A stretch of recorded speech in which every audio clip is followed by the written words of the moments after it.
Anong ginagawa mo dito? Ba't andito ka? Nabalitaan ko nangyari sa'yo. Kumusta ka na? Sino ba ang gumawa sa'yo nito? Wala akong pakialam. Pwede ba umalis ka na?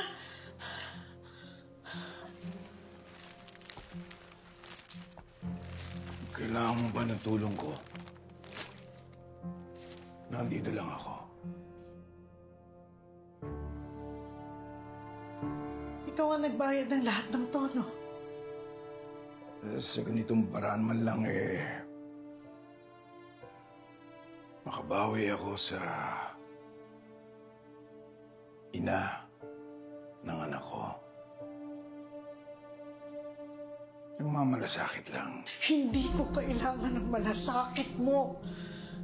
Lalong hindi kita kailangan. Alam mo kung Marites, naisa ako nagbigay sa iyo ng malaking sugat. Kaya mo makatulong ako sa iyo. Sa ganitong paraan kahit papano. Habang buhay na ang sugat na binigay mo sa akin. At lahat yun naging sariwa nang bumalik ka.